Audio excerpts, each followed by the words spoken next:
The office was eerily quiet as Marcus Taylor pushed his cart down the sleek, polished floors of the Roberts building. It was a late Thursday evening, and most of the employees had gone home, leaving only the glow of fluorescent lights and the faint hum of computers on sleep mode. Marcus adjusted his janitor's uniform, worn from years of use but meticulously clean, and began mopping the floor in front of the conference room. Inside, John Roberts stood with his arms crossed, his expression as cold as the glass walls surrounding him. Two junior managers sat nervously at the large mahogany table, flipping through documents while stealing glances at their boss.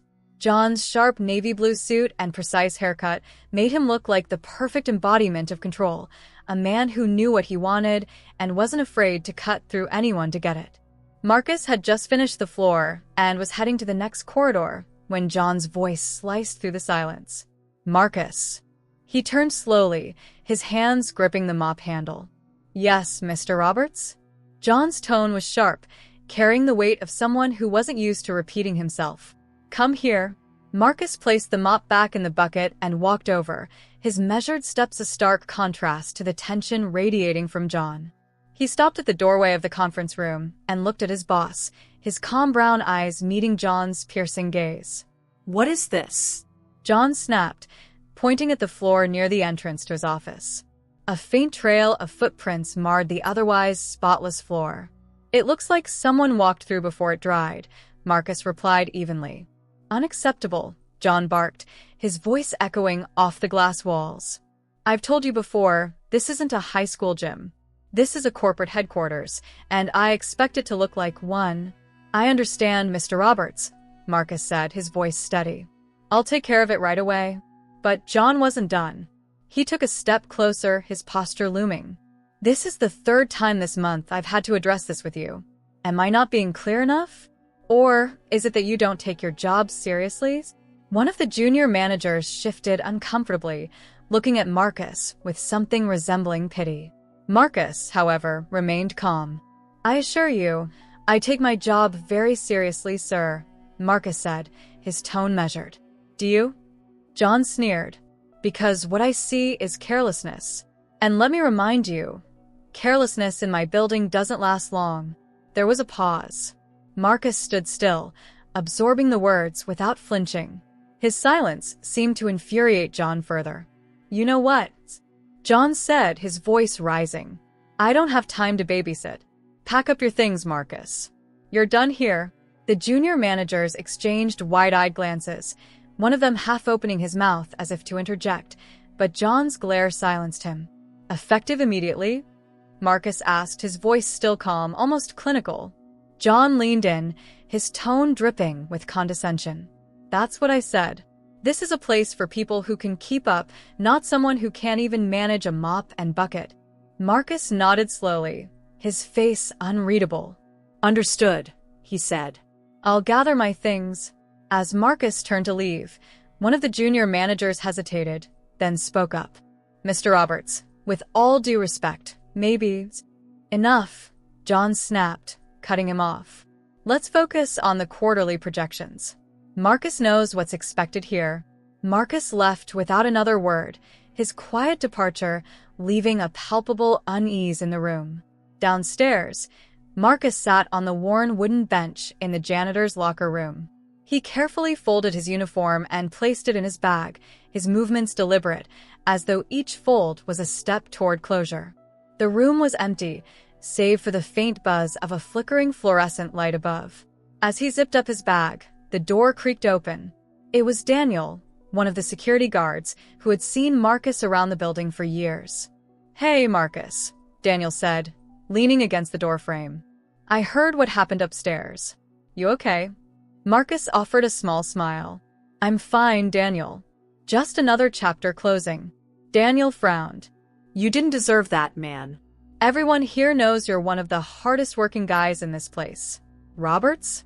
That guy wouldn't know respect if it smacked him in the face." Marcus chuckled softly, slinging his bag over his shoulder. "Thanks, but I don't hold grudges. Life has a funny way of evening things out." Daniel shook his head. "You're a better man than me. If it were me, well, I don't even know. But I hope something good comes your way after this." "Appreciate it, Daniel," Marcus said, patting him on the shoulder as he headed out the door. The next morning, John strode into the office, his coffee in hand and his phone pressed to his ear. He was barking orders about the upcoming board meeting when he noticed a group of employees whispering near the elevators. He shot them a glare, and they quickly dispersed, their conversations halting as though he'd pulled the plug on their energy. John didn't think much of it until later that afternoon when his assistant knocked on his office door. "Mr. Roberts, the board has called an emergency meeting for 3 p.m., she said, her voice tinged with nervousness. "Emergency meeting?"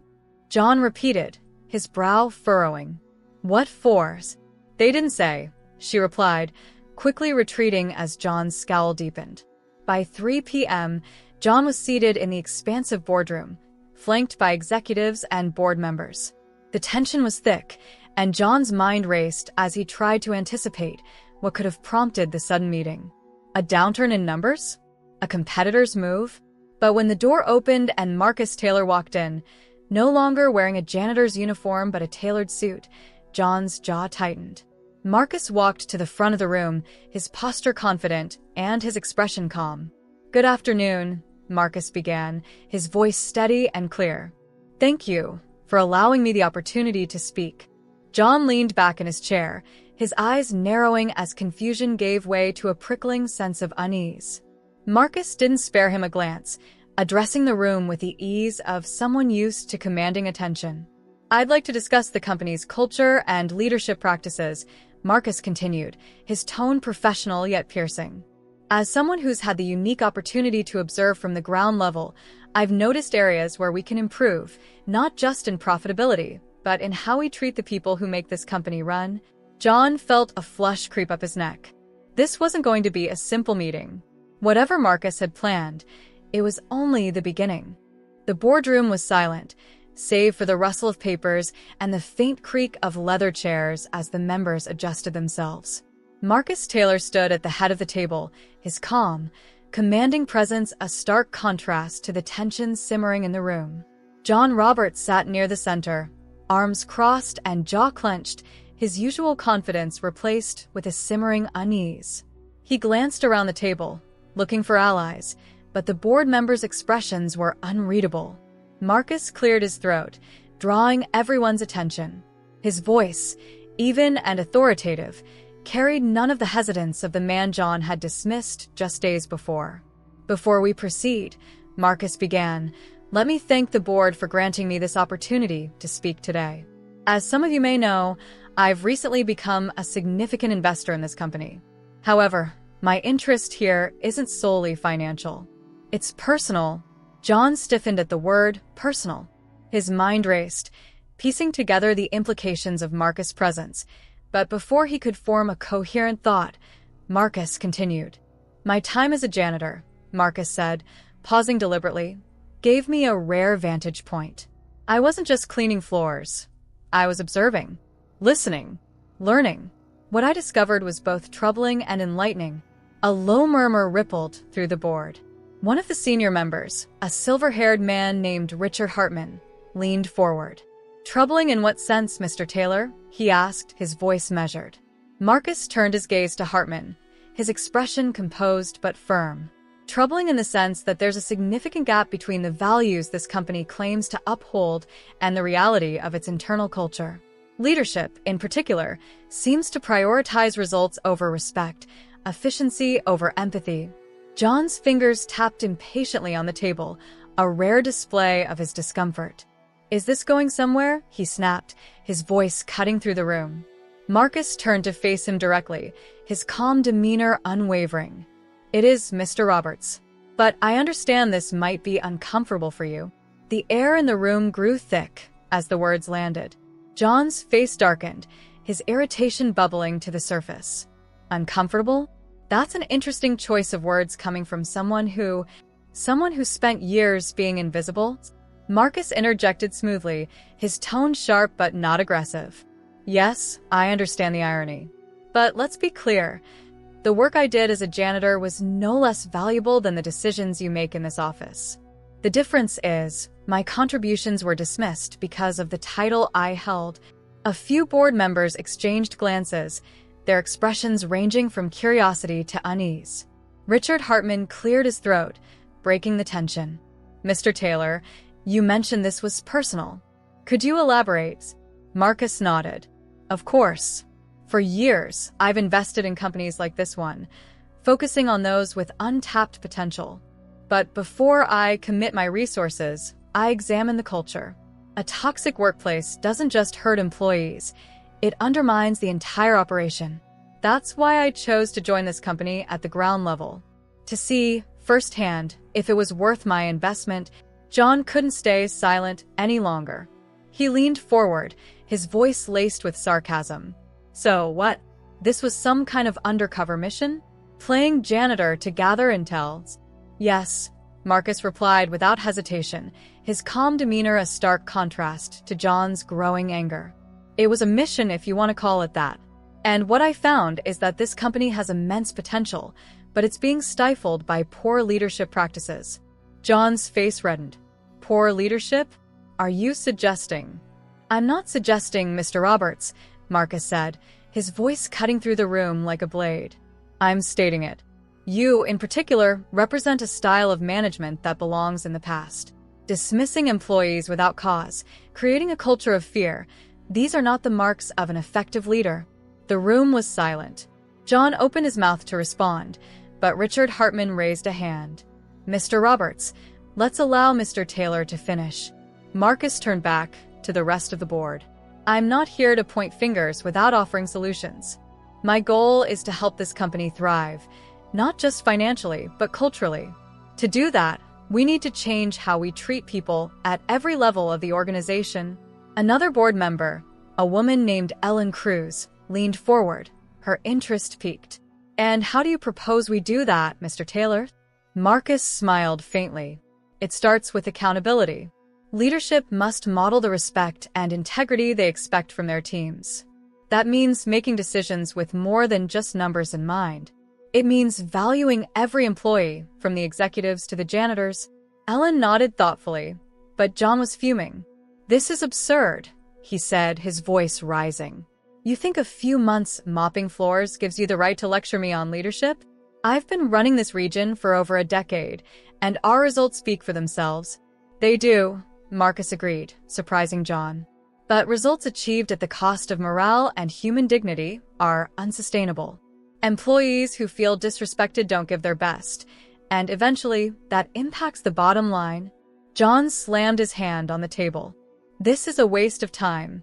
"Is it?" Marcus asked, his voice calm but pointed. "Because I think the board deserves to know how you handle conflict.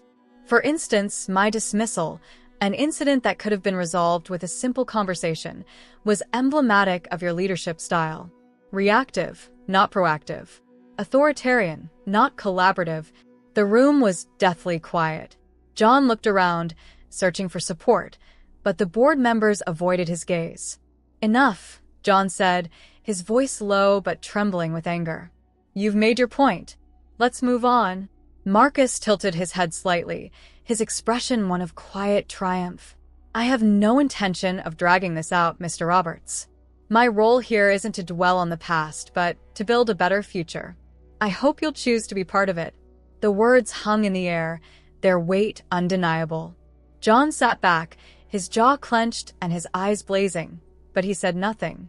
As the meeting adjourned, the board members filed out, some stopping to shake Marcus' hand or offer quiet words of encouragement. John lingered, his fists balled at his sides, watching as Marcus gathered his papers with calm precision. "Enjoy your moment," John muttered under his breath as he passed Marcus on his way out. Marcus looked up, a faint smile tugging at the corner of his lips. "It's not about me, Mr. Roberts. It's about the company. Remember that." John didn't respond. He walked out, his shoulders tense, the humiliation burning in his chest like a live coal. But beneath the anger, a seed of doubt began to sprout, a nagging question he couldn't ignore. Could Marcus be right? The tension between John and Marcus had reached a boiling point by the time the next board meeting was called. Though John carried himself with the same air of authority as always, his confidence felt brittle, like a glass on the edge of shattering. The murmurs in the office hadn't stopped since Marcus' first appearance as an investor, and it grated on John's nerves. By the time he walked into the boardroom, it was clear that this meeting would not go in his favor. The atmosphere was charged. Marcus stood at the front, already deep in conversation with several board members, his calm demeanor striking an uncomfortable contrast to John's visible frustration. "Good morning, Mr. Roberts," Marcus greeted him, his tone polite but professional. "Let's not waste time," John replied curtly, taking his seat at the table. The meeting began with the usual procedural updates, but it was clear to everyone that the highlight was Marcus' presentation. When his turn came, he rose and moved to the screen at the head of the room, where a sleek presentation awaited. "Ladies and gentlemen," Marcus began, "today, I want to take a closer look at how leadership impacts not only company culture but long-term profitability." John leaned back in his chair, arms crossed, projecting disinterest. Marcus didn't falter. He clicked the remote, bringing up the first slide, a chart showing employee turnover rates over the past 5 years. "This," Marcus said, pointing to the data, "is where we are now. The turnover rate in this company is almost double the industry average. That's not just a statistic, it's a warning sign. High turnover doesn't happen in a vacuum. It happens when employees feel undervalued, overworked, or disrespected." John's lips tightened. "Turnover costs us more than we realize," Marcus continued. "Recruitment, training, loss of institutional knowledge, it all adds up. And while we've been focused on short-term metrics like quarterly earnings, we've been bleeding talent that could have propelled us to new heights." Ellen Cruz raised her hand. "Mr. Taylor, are you suggesting that leadership is the primary cause of this turnover?" Marcus nodded. "I am. And I'll be specific. It's not just about leadership style, it's about trust or lack thereof. When employees don't trust their leaders, they disengage. And when they disengage, the entire organization suffers." He turned to John, his gaze steady. "Let me give you an example. A month ago, an employee was dismissed under questionable circumstances. There was no investigation, no opportunity for dialogue, just a unilateral decision made out of frustration." John bristled. "If you're referring to yourself, Marcus, I suggest you be careful with your accusations." "I'm not accusing," Marcus replied calmly. "I'm illustrating. My dismissal was a choice you had every right to make as a manager. But what you didn't see or didn't care to see was the message it sent to everyone else. That employees are expendable. That respect is conditional. That hierarchy matters more than humanity." The room was silent, the weight of Marcus' words hanging heavy in the air. "I'll remind you," John said, his voice tight, "that this is a results-driven business. I make decisions to protect the company's performance, not to coddle people's feelings. And what has that performance cost us?" Marcus countered. He clicked to the next slide, revealing a survey of employee satisfaction conducted just weeks earlier. The results were damning. "Only 27% of employees feel valued in their roles," Marcus said. "Over half believe there's no room for growth in this company. And nearly 40% are actively seeking opportunities elsewhere." The board members exchanged uneasy glances. Richard Hartman adjusted his glasses and leaned forward. "Mr. Taylor, these are serious concerns. What do you propose we do about them?" Marcus stepped away from the screen, his hands resting on the edge of the table as he addressed the room directly. "It starts at the top," he said. "Leaders set the tone for the entire organization. We need to shift from a culture of fear to a culture of trust. That means training managers to lead with empathy, establishing clear paths for growth, and creating an environment where every employee feels their contributions matter." "And what about accountabilities?" John snapped. "You can't run a business on trust alone. People need to perform, or the company fails." "I agree," Marcus said, surprising John. "Accountability is crucial. But accountability without respect is tyranny. If we want employees to be accountable, we need to give them a reason to care. That starts with leadership that values them as people, not just as resources." The words hit harder than John cared to admit. He sat back in his chair, feeling the eyes of the board on him. Ellen spoke up again, her tone thoughtful. "John, what's your response to this? Do you think these issues are being exaggerated?" John hesitated. His instinct screamed at him to push back, to defend himself and his record. But something in Marcus' calm, relentless logic made it hard to argue. "I think," John said slowly, "that leadership is about making hard choices. Maybe I've made some that weren't popular, but that's the nature of this job. Leadership is about choices," Marcus agreed. "And now, the choice is ours. We can continue down this path and risk losing more talent, or we can change course and build something better."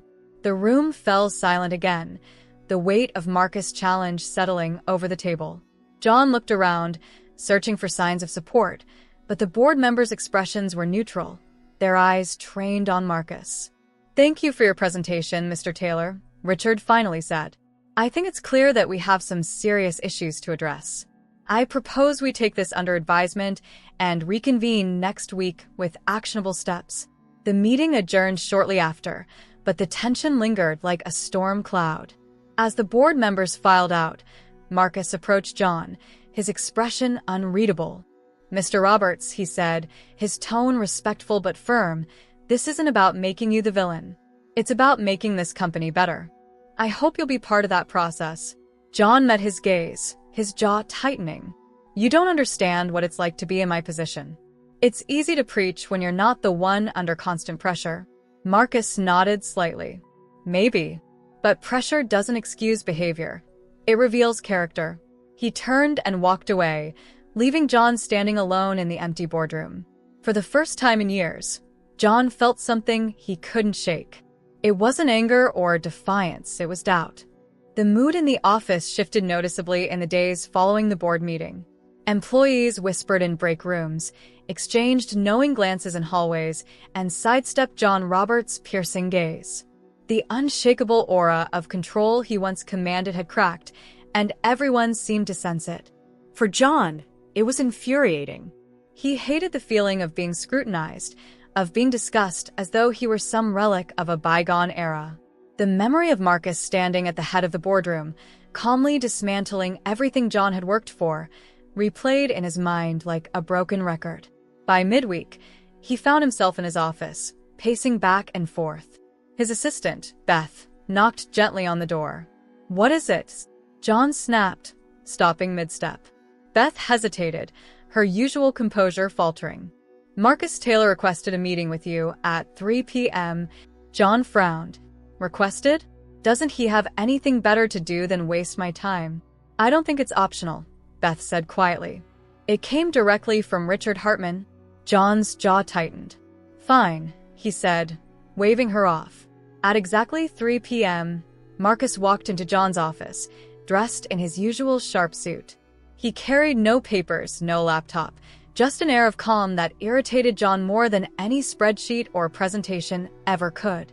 "John," Marcus greeted, closing the door behind him. "Let's cut the pleasantries," John said, sitting behind his desk and gesturing for Marcus to take the chair across from him. "What do you want now?" Marcus sat, unbothered by John's tone. "This isn't a battle, John. I'm here to talk about solutions." "Solutions?" John barked out a laugh.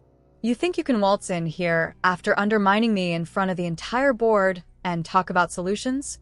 Marcus leaned forward slightly, his tone steady. "Undermining you wasn't my intention. Highlighting the need for change was. If you're feeling defensive, maybe it's because there's truth in what I said." John's hands balled into fists on the desk. "You don't know the first thing about what it takes to manage a team like this, Marcus. You spent a few months pushing a mop, and now you think you're an expert on leadership? Leadership isn't about titles," Marcus said calmly. "It's about impact. And right now, the impact of your leadership is costing this company more than you realize." John stood abruptly, his chair scraping against the floor. "Don't lecture me about leadership. I've been running this office for over a decade, keeping it profitable and competitive. You've been here for what, a year? As a janitor?" Marcus remained seated, his expression unchanging. "And yet, in that year, I've learned more about the people who work here than you have in a decade." The words hit like a hammer. John froze, his anger temporarily eclipsed by a flash of discomfort. Marcus took the opportunity to press on. "Have you ever asked the employees what they need to thrive, John? Marcus asked, his voice softer but no less direct. Have you taken the time to understand their challenges, their motivations? Or are they just numbers on a spreadsheet to you? John scoffed. Spare me the idealism. This is business, not therapy. People are here to work, not to have their hands held. People are here to work, Marcus agreed, standing now, his voice firm. But people also work better when they feel respected and valued. That's not idealism, that's fact. And the sooner you realize that, the better leader you'll become. For a moment, neither man spoke. The tension in the room was suffocating. You think you can do better? John finally asked, his voice low. Marcus looked him in the eye. I think we can do better. But it starts with you. John stared at him, his mind a storm of conflicting emotions. He wanted to lash out, to defend himself, but a nagging voice in the back of his mind whispered that Marcus might be right. I don't need a lecture on leadership from someone who bought their way into this company, John said finally, his voice cold. Marcus nodded, stepping toward the door. I didn't expect this to be easy, John. Change never is. But it's coming, whether you're ready or not. As the door closed behind him, John sank back into his chair, feeling more isolated than ever. The next few weeks were a blur of meetings, initiatives, and growing unease. Marcus, true to his word, began rolling out changes aimed at improving the company's culture. Employee feedback sessions were scheduled, new leadership training programs were introduced, and HR policies were revised to emphasize respect and collaboration. John hated every second of it. To him, it felt like a slow erosion of everything he'd built, a dismantling of the authority he'd worked so hard to maintain. But what he hated even more was the murmurs of approval he began hearing from employees. People who had once tiptoed around him now spoke more freely, their confidence bolstered by the changes Marcus had implemented. One afternoon, John overheard a conversation in the break room as he passed by. I can't believe how much better things are already, one employee said. Right? Another replied. It's like someone actually cares about what we think for once. John clenched his fists and kept walking, the words cutting deeper than he wanted to admit. The breaking point came during a town hall meeting Marcus organized. The entire office gathered in the main conference room, and Marcus stood at the front, addressing the group with his usual calm authority. We're here today to talk about progress, Marcus began. Not just financial progress, but the kind that makes this company a place where people want to work. A place we can all be proud of. John sat near the back, arms crossed, his jaw clenched as Marcus spoke. We've made strides, Marcus continued, but there's still work to be done. And that work starts with leadership. True leadership isn't about power, it's about service. It's about empowering others to succeed. As Marcus' words resonated with the crowd, John felt a wave of humiliation wash over him. He realized, with a sickening clarity, that Marcus wasn't just challenging him. He was replacing him. The respect John had spent years demanding was now freely given to Marcus, and there was nothing he could do to stop it. The applause that followed Marcus' speech was deafening. For John, it felt like the walls were closing in. John sat in his office, staring blankly at the Chicago skyline. The applause from the town hall still echoed in his mind, an unsettling reminder of how much the tides had shifted. For years, he had ruled this company with absolute authority, convinced that results mattered more than relationships. Now, that foundation felt unstable, as if it could crumble beneath him at any moment. There was a knock at his door. Come in, John said, his voice heavy. It was Richard Hartman, the senior board member whose opinion often carried the most weight. Richard stepped inside, closing the door behind him. John, he began. Do you have a moment? John nodded, gesturing to the chair across from him. Of course, Richard. What's on your mind? Richard sat down, his expression measured. I wanted to talk about where we stand, where you stand. John's stomach tightened. He had anticipated this conversation, dreaded it, even. But now that it was here, he felt unprepared. I know things have been tense, John admitted, leaning back in his chair. But I've always acted in the company's best interest. No one's questioning your dedication, Richard said. But dedication alone isn't enough. The board has been reviewing the feedback from employees, and it's clear that the company culture needs to change. Marcus has been instrumental in leading that effort, but for it to succeed, we need full buy-in from leadership. And you think I'm the problem, John said flatly. Richard sighed. I think your approach has been part of the problem, but I also think you have the ability to adapt if you're willing to. John let the word sink in. Adapt.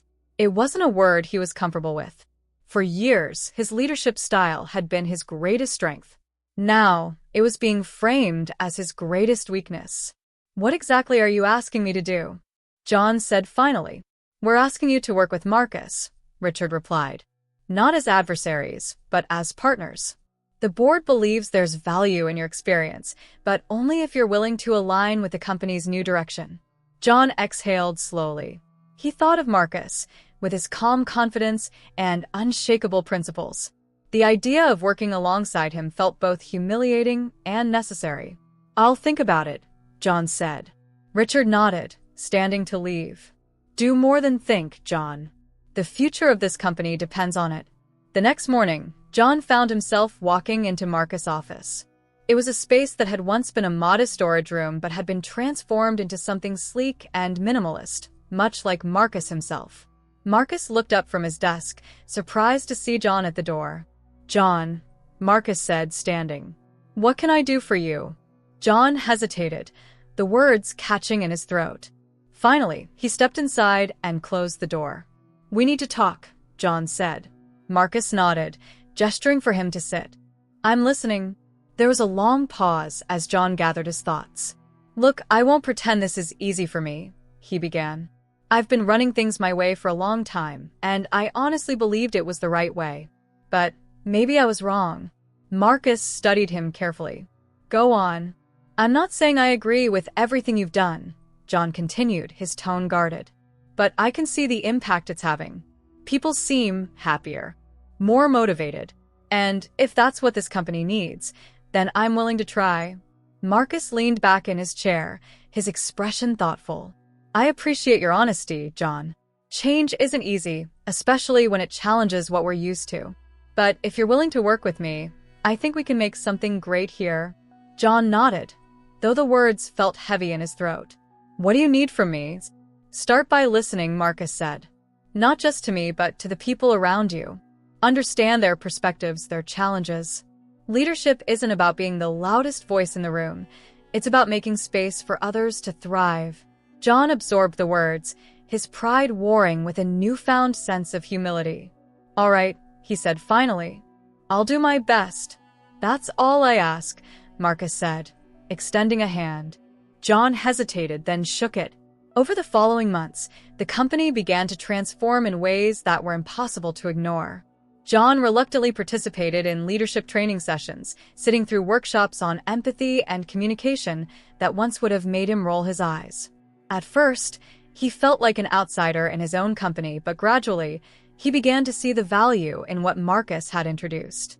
One afternoon, John was walking through the office when he overheard a group of employees discussing a new mentorship program Marcus had implemented. It's amazing how much support we're getting now, one employee said. I never thought management would actually care about our growth. Yeah, another agreed. It's like a whole new company. John paused, the words sinking in. For the first time, he didn't feel resentment or defensiveness. Instead, he felt a strange sense of pride because, in some small way, he had helped make this possible. The board held its quarterly review a few weeks later, and the results were undeniable. Employee satisfaction had risen significantly, and the company's productivity had followed suit. Marcus presented the findings with his usual poise, but this time, John felt no animosity. He even found himself nodding along to some of Marcus' points. At the end of the meeting, Richard Hartman stood to address the room. I think we can all agree that the changes we've seen over the past few months have been extraordinary, Richard said.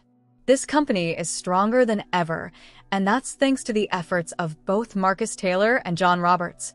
There was a round of applause, and for the first time, John didn't feel like it was mocking him. As the meeting ended and the board members began to file out, Marcus approached John. You've come a long way, Marcus said, a rare smile crossing his face. So have you, John replied. They shook hands again, but this time it felt different. This time, it felt like the beginning of a true partnership. Closing scene. Months later, during an all-hands meeting, John stood beside Marcus as they addressed the entire company. "This isn't the same place it was a year ago," John said, his voice steady but warm. "And that's a good thing. We've grown not just as a company, but as a team. And I want to thank all of you for helping us get here." The room erupted in applause. As the noise died down, Marcus leaned over to John and said quietly, "Not bad for a former authoritarian." John chuckled. "Not bad for a former janitor." They exchanged a knowing look, the weight of their journey reflected in their shared smile. The company was thriving, but more importantly, it was thriving together.